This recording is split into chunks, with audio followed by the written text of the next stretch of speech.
known that words have consequences.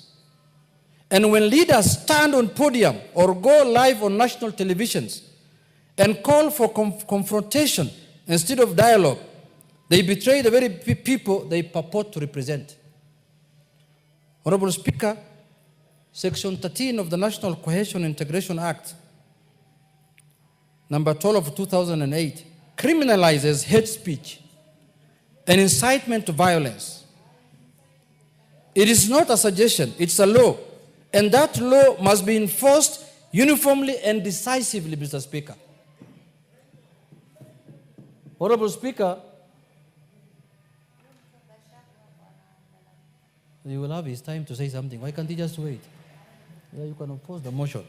Honorable Speaker, we recall the sorrow with sorrow. For the guidance of the House, Honorable Jeanette, you have 10 minutes. Yes.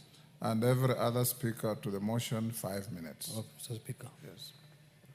Mr. Speaker, we recall with sorrow the 2007-2008 post-election violence, which over 1,000 lives were lost and more than 600,000 people displaced. We vowed never again, but never again must be more than a slogan. It must be a commitment upheld by this House and its members. Honorable Speaker, let me be clear. We do not oppose peaceful protest. We do not silence legitimate dissent, but we will not condone the mobilization of youth into mobs, the stoking of ethnic division, or the incitement of citizens to turn against each other. Kenya is greater than any political contest or individual's ego. Mr. Speaker, I call this House to condemn in the strongest terms any form of political incitement, violence, displacement of people, and hate speech. But having said, Mr. Speaker, that, Mr. Speaker, it is very sad. It is a very sad thing to have somebody who has served as a former deputy president of this country to incite people to violence. But Mr. Speaker, I am very happy also because this House, in its own wisdom, impeached him. Now it is coming very clear to the people the kind of person we impeached and the reasons why we impeached. Mr. Speaker, the person we impeached is the same person who is inciting Kenyans to violence, is the same person who wants displacement of people, is the same person who is propagating hate against one community, against one another, Mr. Speaker. Mr. Speaker, this is the same person who last week was telling musicians, very noble people who are doing their work, using their talent, Mr. Speaker, not to sing unless they support certain cause of politics, Mr. Speaker. A small man called Nguroia. Is called Nguroia or what? Nguroia? Yes, hold on. What's your point of order? Mr. Speaker, I rise on Standing Order 34, and I would like you to confirm if we have quorum to transact business today. Thank you.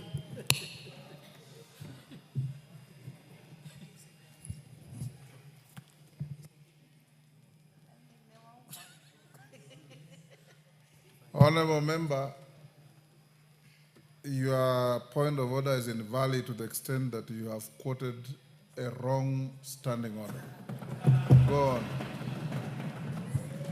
Thank you, Mr. Speaker, for that is interruption. Mr. Speaker, I seek you for your protection, Mr. Speaker, because I am still moving the motion, Mr. Speaker. Order, take your seat. I'm still moving the motion, Mr. Speaker. I seek your protection. Go on.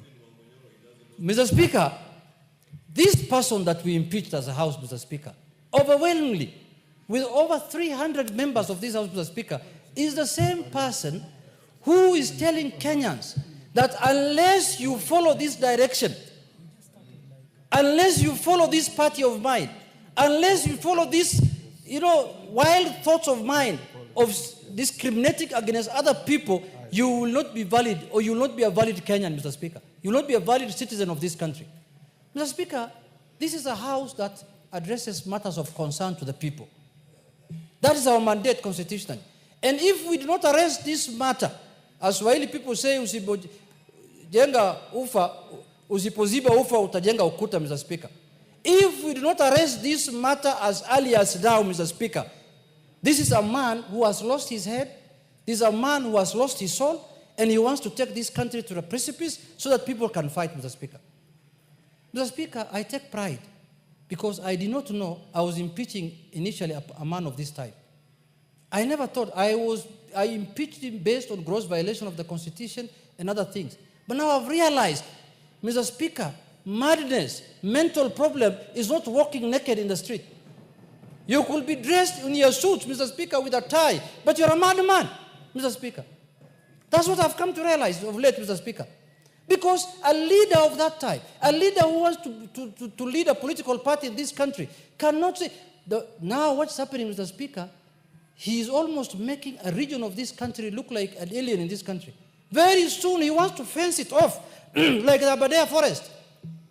That if you want to go there, you must get permission from him, Mr. Speaker.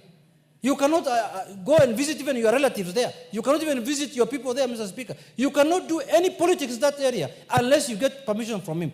Mr. Speaker, I want to say this. This country has experienced this, and we will not allow it to repeat. We will not allow it, Mr. Speaker.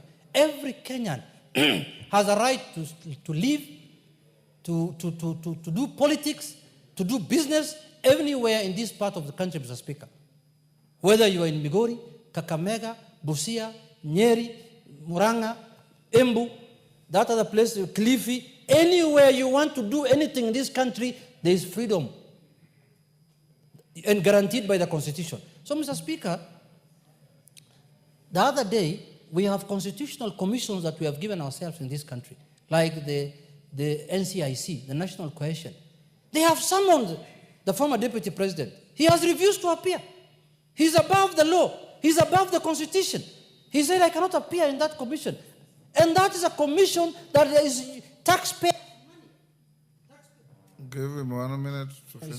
Mr. Speaker, my time is 15, according to the standing orders. 10. Mr. Speaker, Mr. Speaker, Wind up in 2 minutes. NCIC has summoned that suspect, Mr. Speaker. They have told him to appear so that he can answer to the allegations of inciting people against each other. He has refused to appear. Mr. Speaker, he's now trying to use human shield. He's trying to use people to commit crime, offenses that can take people to Hague, to defend himself, Mr. Speaker. If he's invited by the DCI to record a statement, he refuses. If he's invited by NCIC, he refuses. If he's invited by EACC, now who's going to protect us from this monster, Mr. Speaker, called rigathigachagua? Who on earth is going to protect us from this monster, Mr. Speaker? Who's going to protect us? Because the government looks like it's unable to take an action against him. Mr. Speaker, if this government was formed by ODM, this man will have been in jail by now, I can assure you. Yes. I can tell you for this one, without any fear of contradiction. Mr. Speaker, I want to ask Kenyans not to listen to insightful people, not to listen to people who want to divide them according to their tribes, not to listen to people who have formed regional, tribal, ethnic political parties, Mr. Speaker.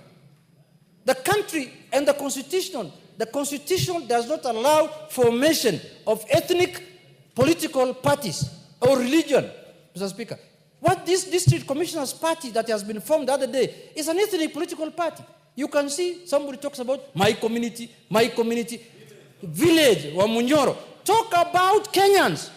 Political parties are formed for purposes of enhancing democracy by bringing all Kenyans and all communities as part of that political party, Mr. Speaker. With those few remarks, Mr. Speaker, I want to use the strongest terms to condemn the former embattled, malicious, impeached Deputy President, Mr. Speaker. Thank you, Mr. Speaker. I request the majority leader to second me.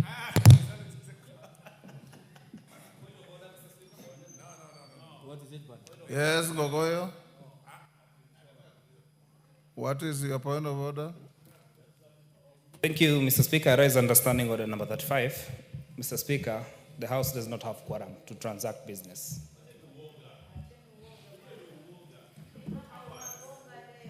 Clerk, how many members do we have?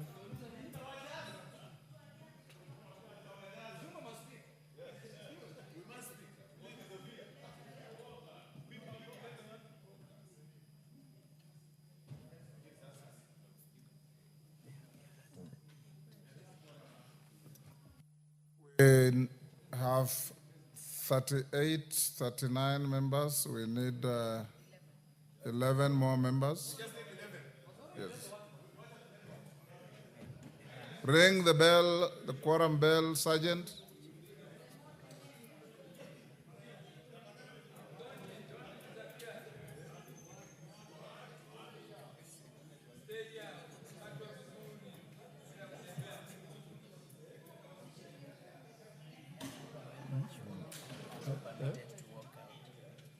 Yes.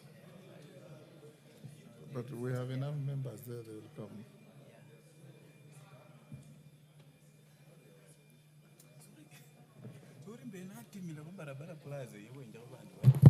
Yes.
Order, honorable members, we now have quorum to transact business.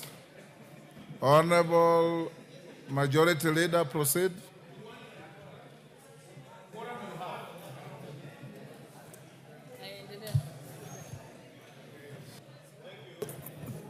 Thank you, Honorable Speaker. And let me take this opportunity first to thank the Leader of Minority for this motion of adjournment, which I fully support. Because, Honorable Speaker, you remember in the run-up to the impeachment of the former Deputy President, I quoted a good friend of mine who described somebody as having a very black heart. And I dare add today, this is not just a man with a black heart, but a very dark soul. And a dark soul, Honorable Speaker, to the extent that this man believes that the death of Kenyans, the bloodshed that this country witnessed in 2007, as unfortunate as it was, Honorable Speaker, that he can equate the death and bloodshed that was occasioned on innocent Kenyans as a Christmas party. This, Honorable Speaker, tells you that this is indeed a man with a very dark soul. Honorable Speaker, you may have a dark soul and believe in death and celebrate death, the death of innocent people, as if it is a Christmas party, as you say, and anticipate that even after the next elections, there will be more bloodshed, Honorable Speaker. And I said over the weekend, Honorable Speaker, when you harbor such thoughts, such dark thoughts, such black thoughts, such evil thoughts, you do not deserve to be a leader anywhere, Honorable Speaker. You do not deserve to be a leader anywhere. Honorable Speaker, this is somebody who now pontificates as if he's God. You heard him over the weekend telling artists who sought his help when he was holding high government office to sort out the issues that they have had with their copyright issues. But he had no time for them.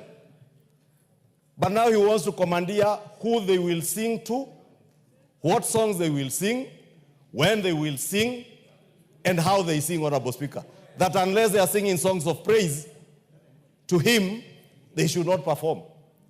Daring that even businesses, Honorable Speaker, owned by entrepreneurial, hard-working Kenyans, very good entrepreneurs who have established clubs, that now he's inciting Kenyans to storm those clubs and destroy them because an artist who he does not like is performing in that club, Honorable Speaker. This is the height of evil minds and evil thoughts by an evil man who sees nothing good in this country except that which satisfies his insatiable greed. Greed that even public coffers could not satisfy, Honorable Speaker. You have seen him admonish other leaders because of empowerment programs that are empowering the same people who we advance a bottom-up transformation, economic transformation agenda, Honorable Speaker, because they are being supported by leaders now who are utilizing resources in the right way. But Honorable Speaker, when you're in high office and you use public resources to acquire private resources, Honorable Speaker, even stealing from your own family. Honorable Speaker, if you find somebody who can steal from a widow and orphans, Honorable Speaker, these are things that were tabled here during the impeachment process. How he forged the will of his late brother, a hardworking former governor of Nyeri, disinherited the widows and the orphans of the family, and used his high office to intimidate and threaten that family not to speak, Honorable Speaker. Thank God that this House rose to the occasion to save not just that family, but the country against the machinations of a very evil and dark soul, Honorable Speaker. Honorable Speaker, I'll take you back to the events of last year. Kenyans will remember on the 25th of June, after what happened, Honorable Speaker, the kind of incitement they saw from the same person, because he believes in bloodshed, that unless people die, he cannot achieve his mission, Honorable Speaker. Let us say, Honorable Speaker, from the floor of this House, no other Kenyan will die to satisfy the insatiable greed of a dark man with a dark soul and a very evil mind, Honorable Speaker. And no Kenyan should ever die for politics. I want to agree with Honorable Junet that when we said that never again, we should never ever again entertain the politics of bloodshed in this country. The last elections, Honorable Speaker, vindicated the Kenyan people that the Kenyan people are a people who believe in one unitary nation. A nation that cannot be divided by the insatiable greed for power and material wealth of one man, Honorable Speaker.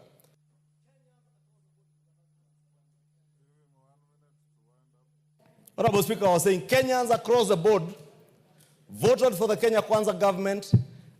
Many Kenyans voted for the Azimio coalition, irrespective of their ethnic background, Honorable Speaker. There were many Kikuyus that voted for Raila Odinga because they wanted a better Kenya. There are many Kikuyus, many Luos who voted for William Ruto because they believed he had an agenda for Kenya, Honorable Speaker. Yet now we see a man who wants to take this country back, not just to the politics of ethnic balkanization and ethnic mobilization, Honorable Speaker, but to the backward thoughts that is only through bloodshed and death that you can achieve what you want, Honorable Speaker. We must, in one accord as a House, not just condemn, but ask the government of the Republic of Kenya, and more so the Inspector General of Police. I know he hails from Madeira also. But he must apply the law without fear or favor, Honorable Speaker. I saw in the news last night, Honorable Speaker, them saying that the lawyer has written to NCIC. NCIC did not summon a lawyer. They summoned a person who is not above the law. And the law must take its due course. And I want to encourage the NCIC Commission to get the help of the Inspector General of Police to enforce the law as it is.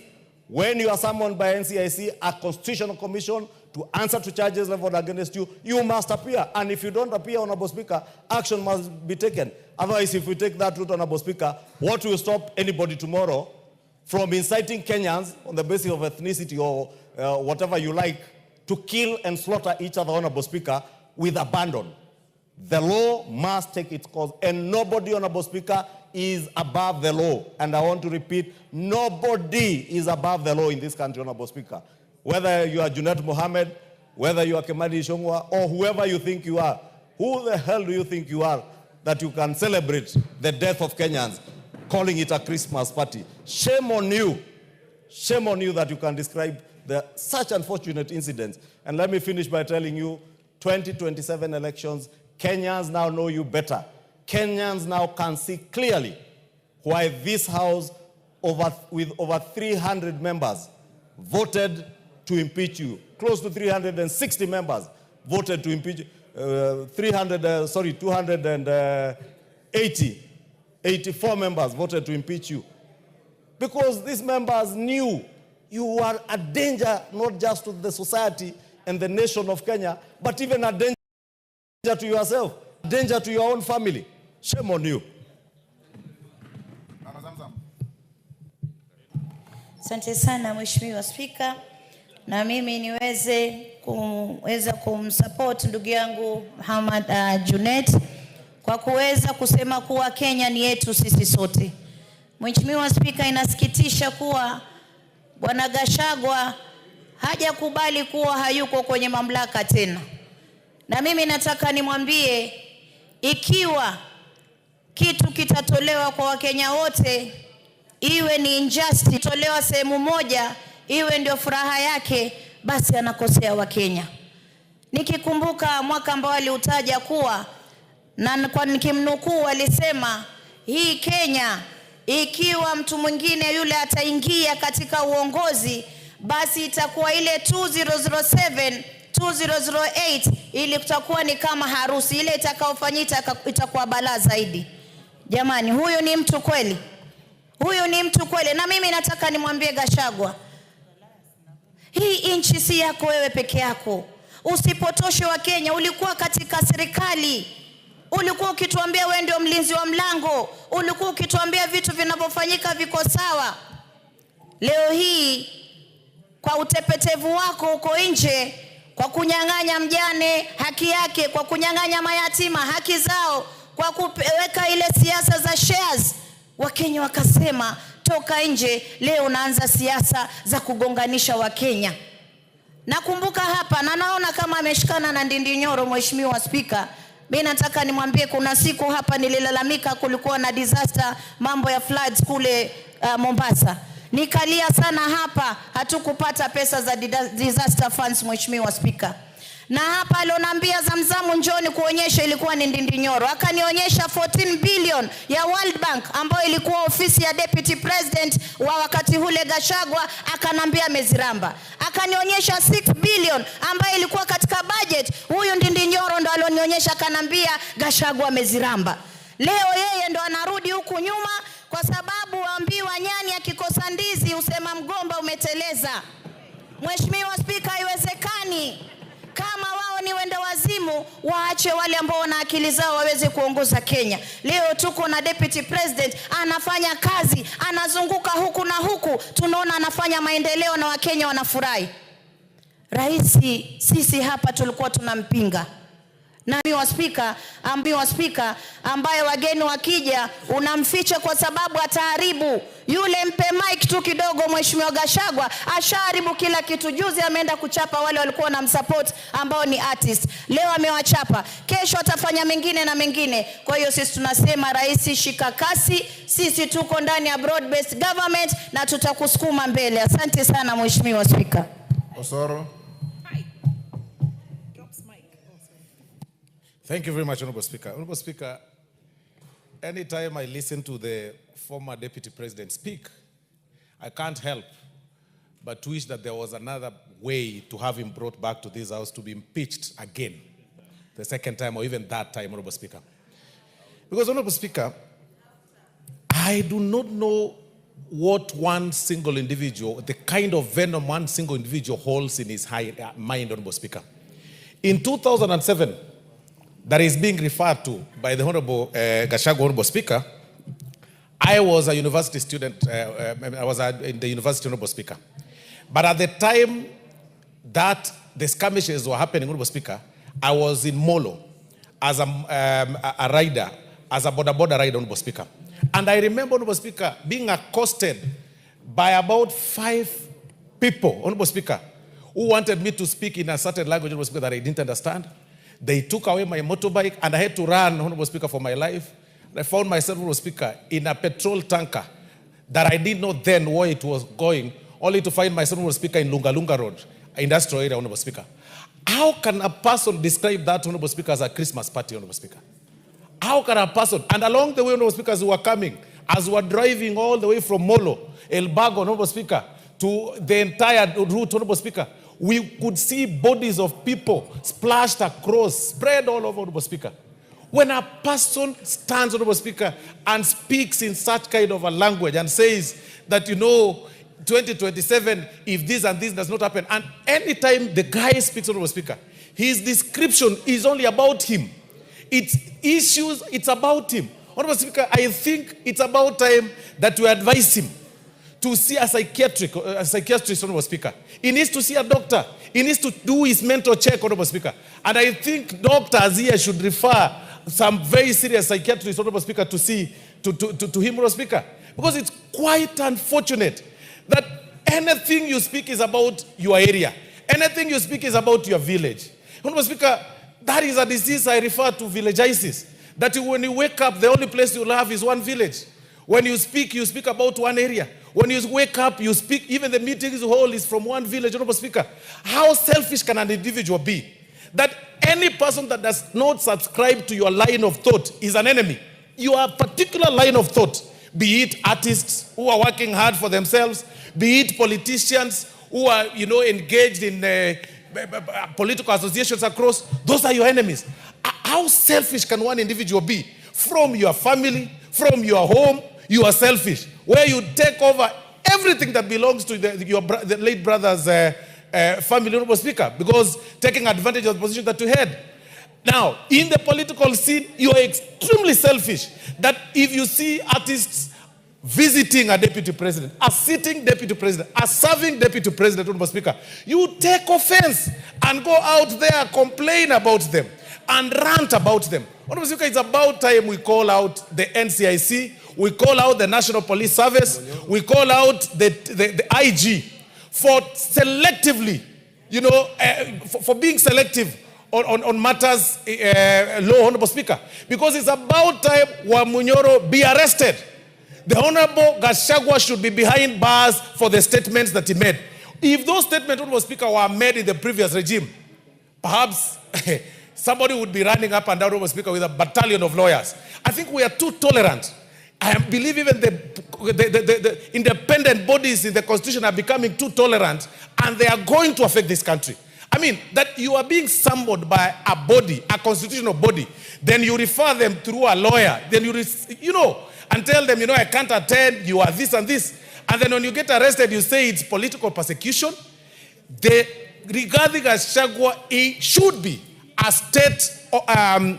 state guest, Honorable Speaker, latest this weekend. That is a state guest. He should be charged. He should be charged for incitement. He should be charged for under the NCIC laws, Honorable Speaker, he should be charged, Honorable Speaker, he shouldn't be allowed to run up and down, Honorable Speaker, talking venom and spitting venom and calling everybody all kind of names, Honorable Speaker. These dramas, Honorable Speaker, must come to an end, especially now that we are heading to the election, Honorable Speaker. I beg to support Honorable Junet. Thank you very much.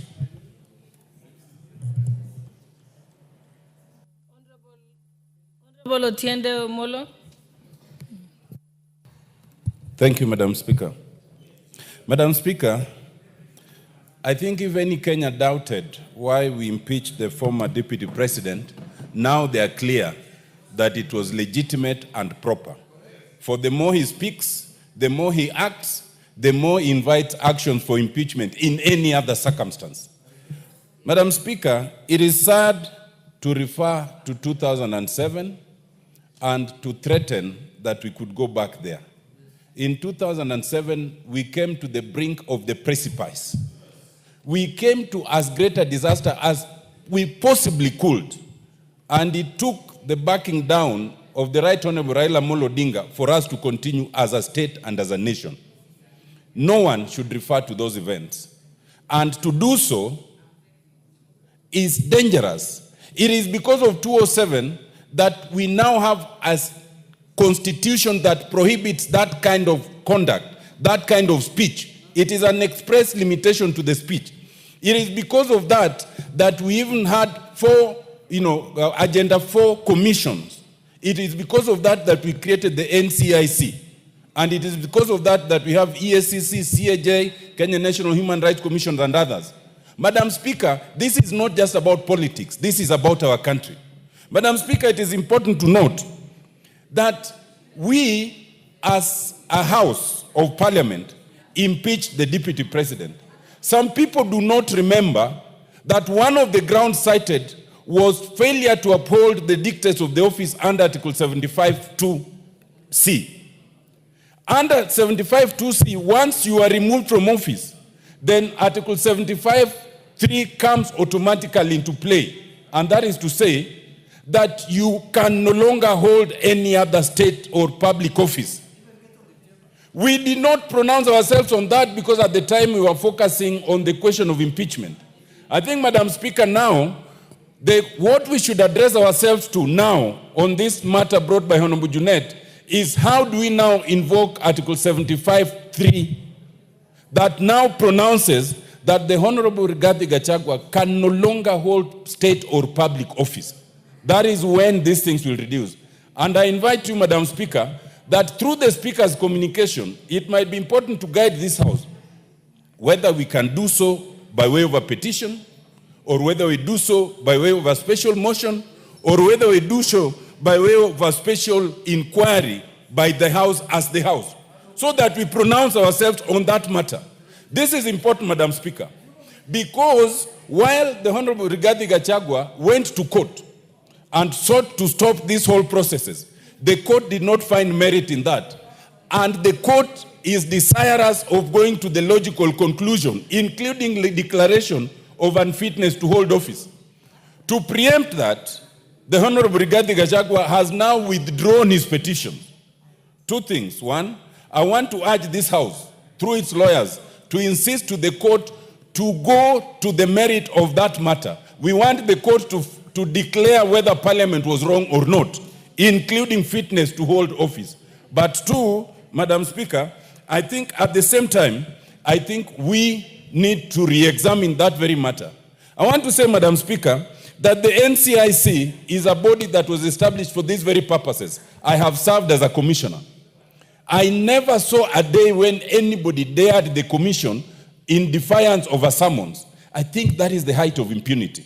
If we were to go there, then we will no longer have a country, because we are all capable of saying a lot of bad things.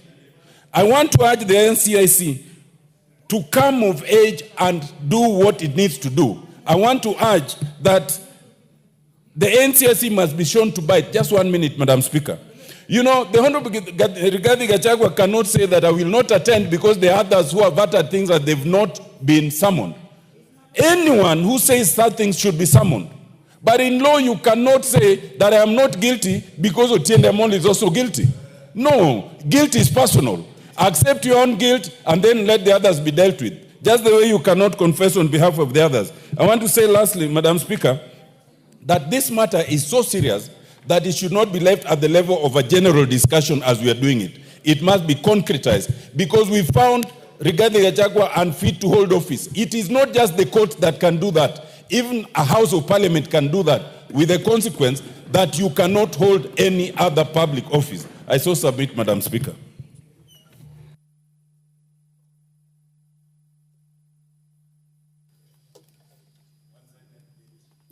Honorable Nyamita.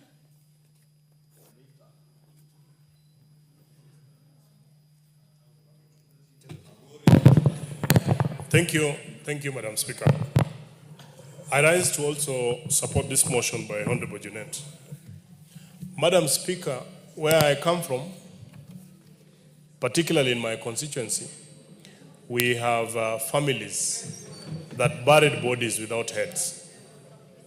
Madam Speaker, in my region, there are families that buried heads without their bodies. And yet in the same region, Madam Speaker, there are families that are yet to account for their loved ones. There are people whose children were butchered as they watched in Naivasha. There are people who have not recovered from what happened in 2007. Some had lived in certain regions all their lives, gotten their children, established businesses, and had their life all going very well. But because of the post-election violence, Madam Speaker, of 2007, they have never known home, because even when they went back to their homes, they found they had no land, they had nowhere to settle. Madam Speaker, today we have IDPs who are yet even to be compensated. They have even petitioned this particular house that because of the actions that happened in 2007, they need to be compensated. That hasn't happened. Madam Speaker, in this country, different communities live in different parts of the country. And I actually dare say that the community where the former deputy president comes from, members of his community are all over the country, in different parts of this country. They have established businesses there. They have established families there. They are running their lives from those particular areas.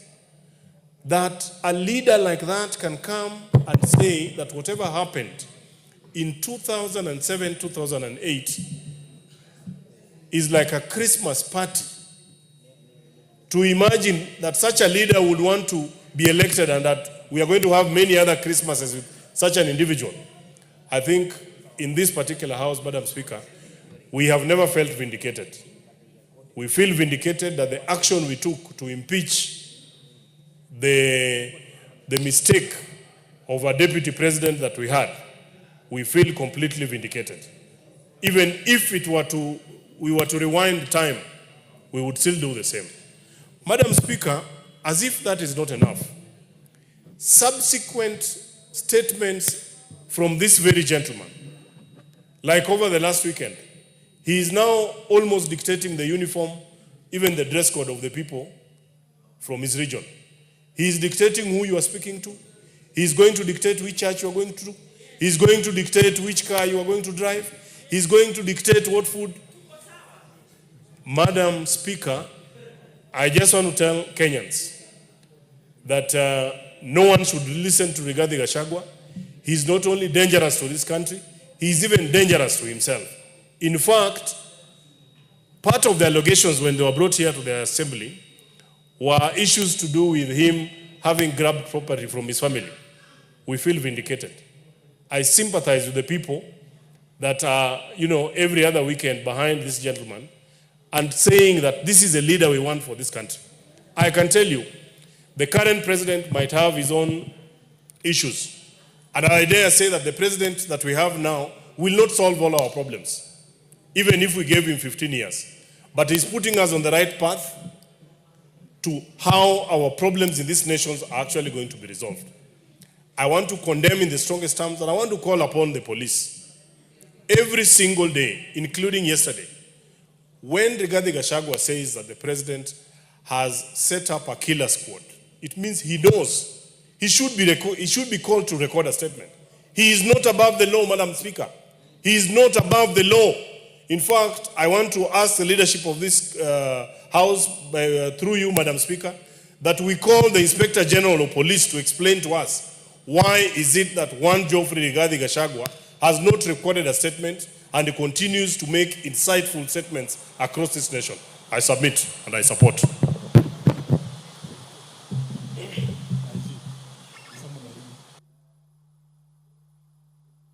The Honorable Ahmed Abdisirat.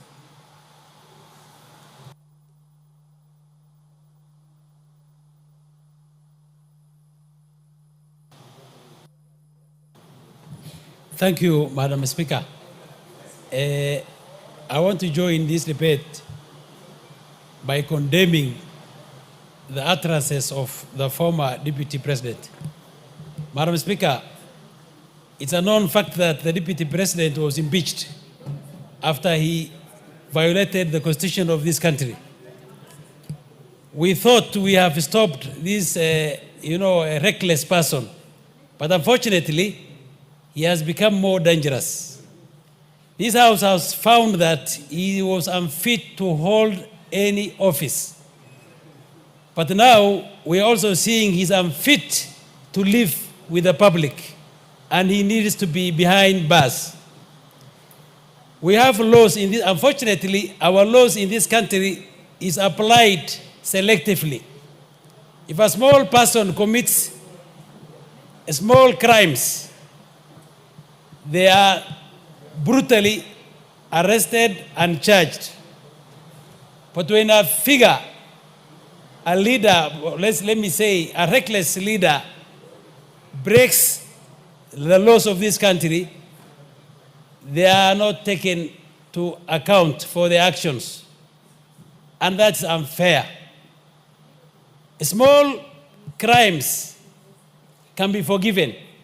But when somebody who calls himself a leader tries to blow off this country, tries to ban our country, he must be stopped. And I am appealing to our security agencies to arrest this gentleman and take him to court. I know some guys are fearing that maybe his community or this and that will bring something. We don't care. Kenyans are 42 communities in this country. And the law should be, applied the way it is, fair and square.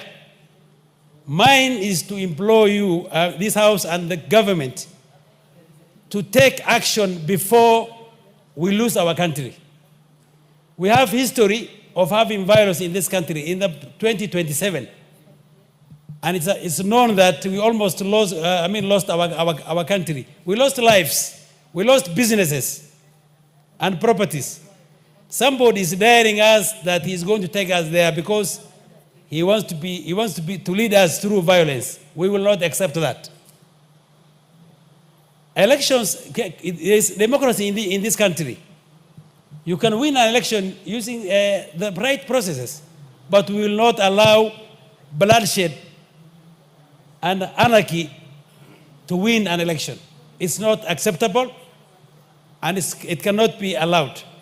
Finally, Madam Speaker, if we allow people to go away with, such heinous crimes, what are we going to, show our our youth? We were complaining about Gen Zs and others who are taking laws on their own hands. But when an old man is allowed to go away with such crimes, then we are the ones who are, taking this to them. Please, there is no other action other than arresting Rigathigachagua. He is unfit to hold any office, and he is even more unfit to stay with the public. Thank you very much. The Honorable Rindikiri.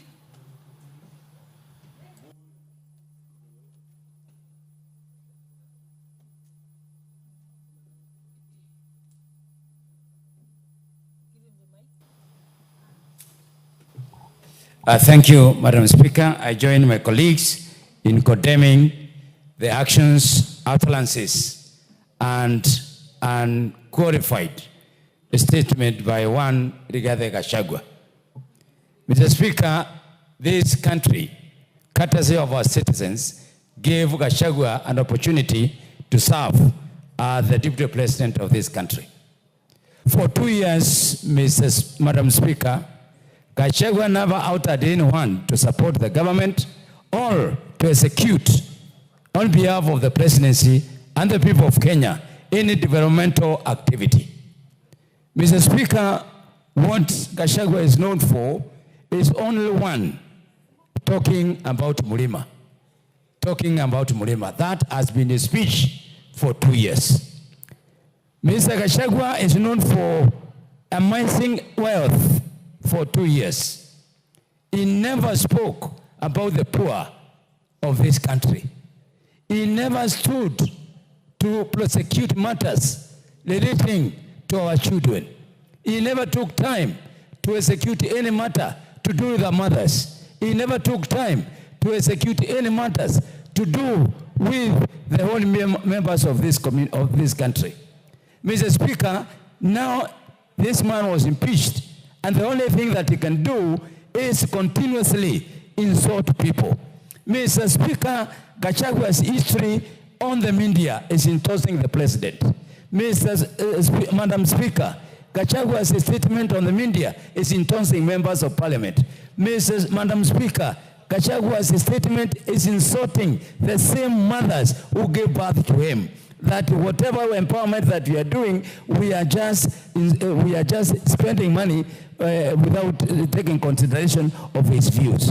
Madam Speaker, this man is so selfish that we know for the time that he was in government, his activities were only to purchase hotels, to purchase land, to purchase expensive things. That's what he has been doing. Now the tap has been closed. Mr. Speaker, we cannot allow him to turn this country into war just because it's okay. Madam Speaker. Members, why are you raising your hands? Use your cards. Use your cards.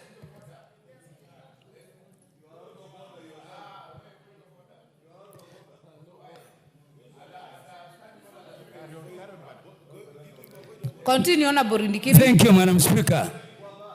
No, the honour member is one of the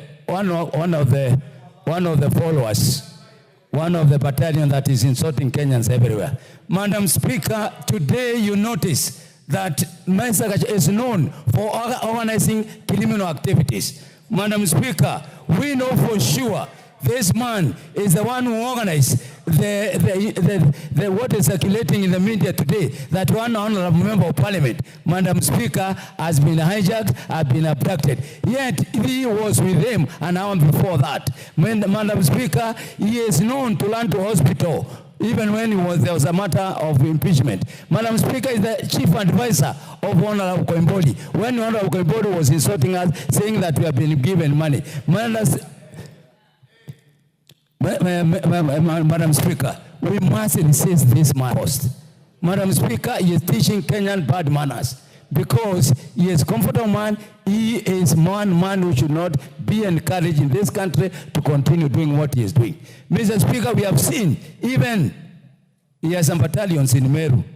People who are given an opportunity to serve this country, who failed, who are impeached. Somehow they survived, but now they are teaming up together. People who have failed are the people that he is managing this country, his politics with. Mr. Speaker, we have seen with Mutuli, who is a failure. We have seen Litole, who is a failure. We have seen all other failures, who are the ones who are trying to manage this country. We will not accept this kind of politics in this land. Let Kenyans be given the freedom to operate, to manage business, to manage development, and we have no time for that kind of a person. Thank you, Madam Speaker. Deputy Speaker. Thank you, Madam Speaker, for giving me this opportunity.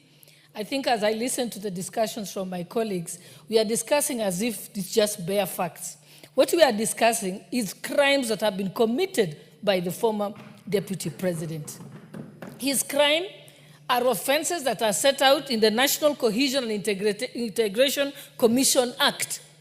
And we even have past history where people have made utterances that were assumed to have been wrong and they were not even guilty, yet they were arrested. So my issue here is, I'm also calling upon the chairperson of NCIC, Reverend Kobia.